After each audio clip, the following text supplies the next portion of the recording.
Egypt gained its independence in 1952 through this military coup of the Free Officers Movement, which Nasser was one of them. He really cracked down on the Islamists and pretty much imprisoned all of them. Hassan al-Banna himself, who started, was assassinated before that even. So the teachings kind of became radicalized through the Islamists that were imprisoned in that era. They wrote, someone like Said Qutb, who wrote Milestone. That was for a lot of Islamists, they view him as a major figure in that movement and his teachings and so on. But the movement definitely, the Muslim Brotherhood as an institution transformed completely from that time. During Sadat's time, which was after that, Sadat was very much of the opposite of Nasser. Nasser was the socialist, the pan-Arabism, for the Palestinian cause, anti-Israel, anti-US, he was BFFs with the SSR and so on. So during Sadat's time, the rise of the left and the socialists and the Nasserites, he wanted to crush those. So he gave this political space to the Islamists to kind of fulfill that gap and take over as the opposition instead of the socialists or the Nasser supporters. And that's when kind of the Muslim Brotherhood thrived in providing the social services and mobilizing the people with this with their way of providing these services. Because when Sadat came, he cut all the welfare state, so the country and had this open policy neoliberal agenda with Margaret Thatcher and the whole like 70s and 80s of this economic agenda that was the complete opposite from what Nasser did.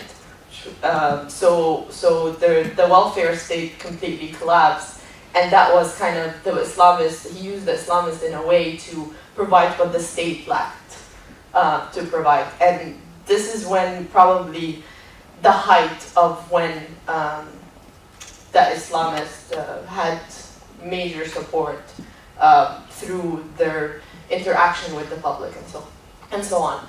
I mean, I will talk more about the Muslim Brotherhood now and what role they play, but I just wanted to give you a little bit of a background history just in case you haven't stumbled upon that. Then moving along the spectrum, you have some of the reformist groups or the kind of the liberal democratic gradual change groups like Mohammed al-Baradei's National Committee for Change. Their idea of change and their idea of how Egypt will become a democratic country was through signing petitions, through doing, having civil disobedience, but not in the sense of revolution. They were collecting signatures on this petition that would change the constitution for Baradei to become elected president, and then that's when democracy would happen. That's when change would come. So that was that group's idea of change. Through this reformist kind of petition base. And they have big followers. Like, they probably were the most popular opposition next to the Islamists, which didn't really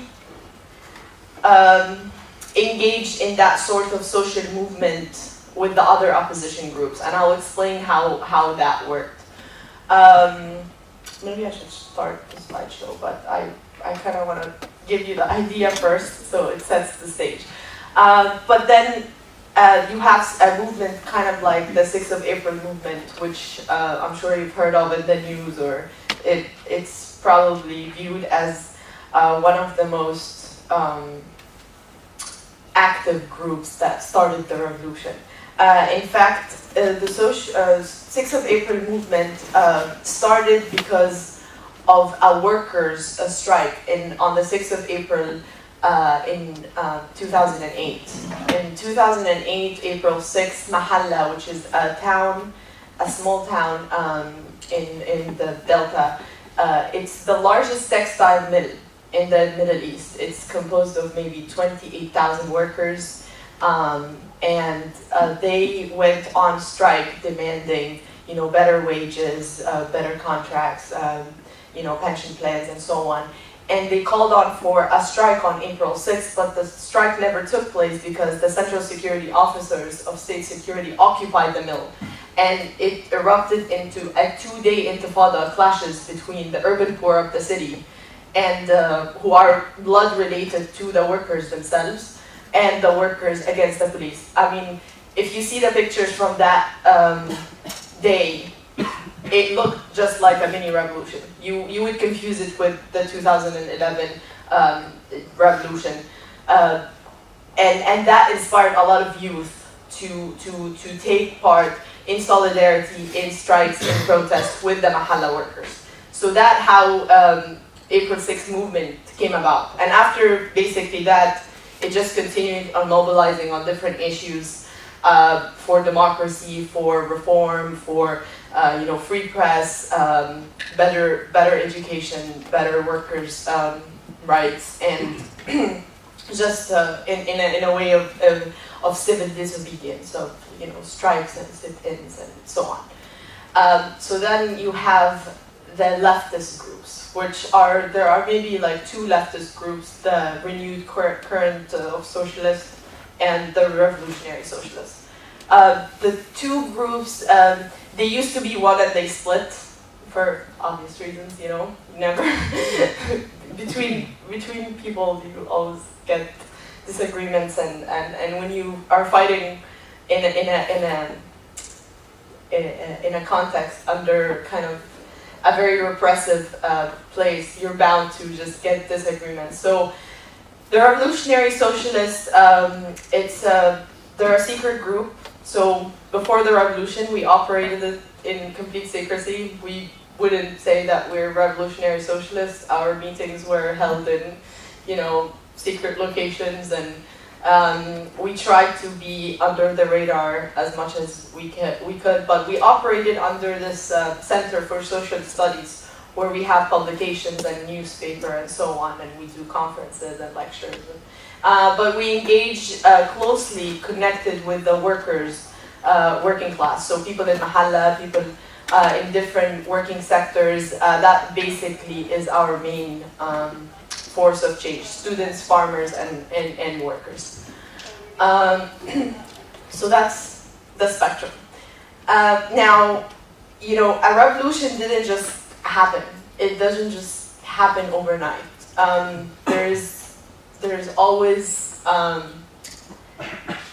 it's brewing. It has been brewing, and there are so many catalysts along the way that made January 25th possible.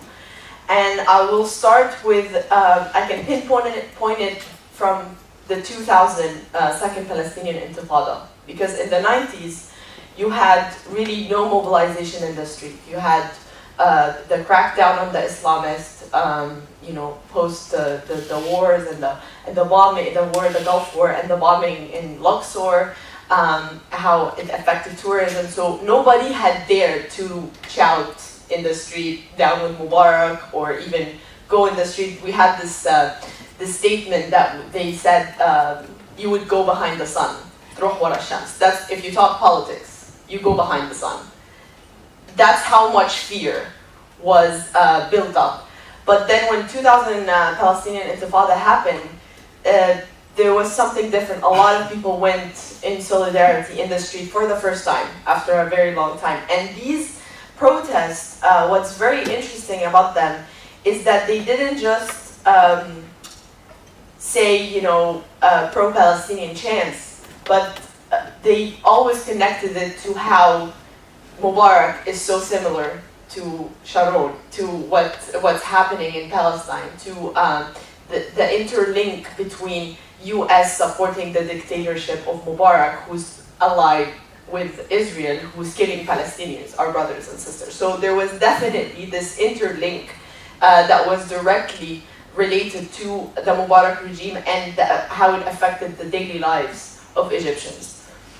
You got then the 2000, going on in 2003, the US invasion of Iraq, this imperialist sentiment of, again, the U.S. coming into the region for oil. It was an anti-colonial, anti-imperialist, and again connecting it to the Mubarak regime. How Mubarak supported the invasion of Iraq behind doors. How obviously Israel was never popular in Egypt, and that reflected in the repression in our society. So there was a connection to the collective struggle that was going on in the region. People took in the streets, universities, students. Students played a major role. Cairo University demonstrations against the war in Iraq were in thousands and thousands. And always the protests would end up in chants of down, down with Hosni Mubarak. So in 2004, we were leading up to the first multi-candidate presidential election. And this first, I can say the first social movement that was birthed was the Kifaya movement, which means enough. And its main goal was enough of Mubarak. Enough Mubarak, enough his son. Because there was already talk, even back then, that Gamal Mubarak's son, would take over after Mubarak would win his 5th term at this point. So Ayman Noor, who is was the candidate against Mubarak, they fabricated a case, a legal case, and he was imprisoned and tortured, and obviously didn't win. And this Kifaya movement continued not only in 2004, but in 2005, 2006. There was the judges went on a strike and on mass protests. Students and workers and activists joined, and women got raped in those protests. The protests were infiltrated with thugs. It was faced with brutal force by the police, and that didn't stop people. Obviously, it slowed it down. All these events of clashes, of confrontations between protesters or reformers or pro-democracy people that were always faced with violence and repression, and obviously the press never mentioned any of it.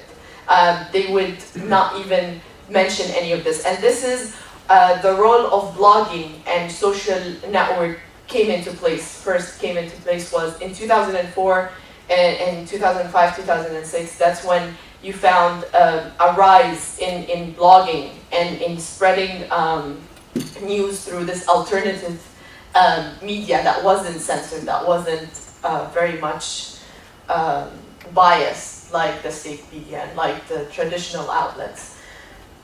In 2006 to 2008, you've got deteriorating daily lives of Egyptians. Price of bread. There were bread riots in some towns. People couldn't get their bread.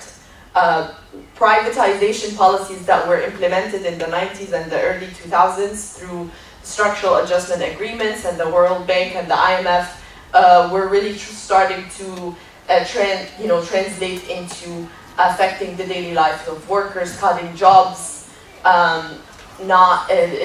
deteriorating the water condition agriculture sector that our agriculture completely was varied at this point.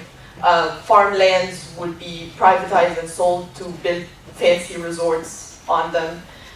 So there was a big push in the labor movement.